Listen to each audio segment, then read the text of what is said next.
ঢাকাস্থ দাউদকান্দি উপজেলা জাতীয়তাবাদী ফোরামের সুযোগ্য সভাপতি, অনুষ্ঠানের প্রধান অতিথি, বিশেষ অতিথিবৃন্দ, আপনারা যারা সব শুনছেন, আপনাদের সবাইকে আসসালামু আলাইকুম। খুব লম্বা বক্তব্য আমি রাখবো না। এই মূল ফোরাম থেকে যখন যুব ফোরাম করা হয়, তার মূল লক্ষ্য এবং উদ্দেশ্য ছিল এটাকে সম্প্রসারিত করা। আজকে আপনারা হাত উঠে একটু দেখান কারা কারা এই যুব ফোরামের সদস্য নতুন ভাবে হয়েছেন। পিছনে আছে অনেক লোক, ওই উপরে আছে। এই আমাদের প্রথম উদ্দেশ্যটা সফল হয়েছে। সংগঠন ভালো খারাপ থেকে বড় কথা হলো সংগঠনটা কিভাবে চালায়। সংগঠনের উদ্দেশ্যই ছিল যে আপনারা নতুন কিছু মুখ, যারা বাংলাদেশি জাতীয়তাবাদ, ইসলামী মূল্যবোধে বিশ্বাসী, এই ধরনের কিছু নতুন লোককে নিয়ে আসছেন।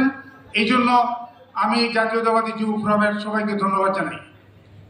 শেষ আরেকটা কথা আমি বলি, আমি কার প্রশংসা করব? প্রশংসা করার মতো যোগ্যতাও তো আমার নাই। আপনারা কি জানেন যে অনেকেই আপনারা তখন বয়সে অনেক ছোট,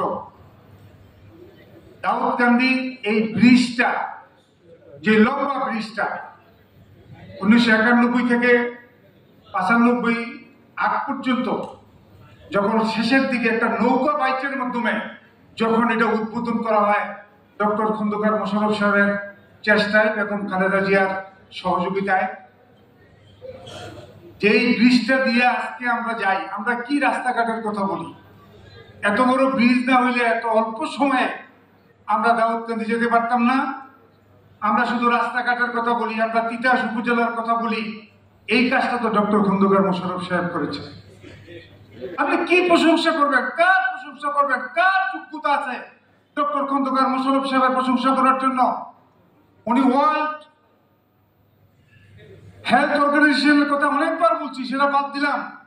ওয়ার্ল্ড নো টোবাকো অ্যাওয়ার্ড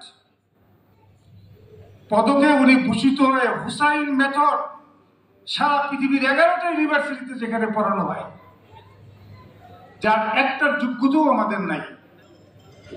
আমি কার প্রশংসা করব? যে ডক্টর খন্দকার মোশাররফ সাহেব তিতাস উপজেলা প্রতিষ্ঠা করা মানে কয়েক হাজার কোটি টাকার উন্নয়ন করা। সুতরাং আজকে আমার বক্তৃতা নাই, লম্বা নাই, এই বক্তৃতা এইখানেই শেষ। আমরা চেষ্টা করি আগামী দিনে এই ফোরামকে আরো শক্তিশালী করতে, এবং আরো যারা অন্তর্ভুক্ত হয় নাই তাদেরকে এই যুব ফোরাম, মূল ফোরাম চেষ্টা করবে মূল ফোরামের সাথে যারা বাংলাদেশি জাতীয়তাবাদ ও ইসলামী মূল্যবোধের সাচ্চা জাতীয়তাবাদী সৈনিক, তাদেরকে অন্তর্ভুক্ত করার জন্য আপনারা যতটুকু করেছেন মূল ফোরামের পক্ষ থেকে আপনাদেরকে ধন্যবাদ জানিয়ে আমার বক্তব্য শেষ করছি। আসসালামু আলাইকুম।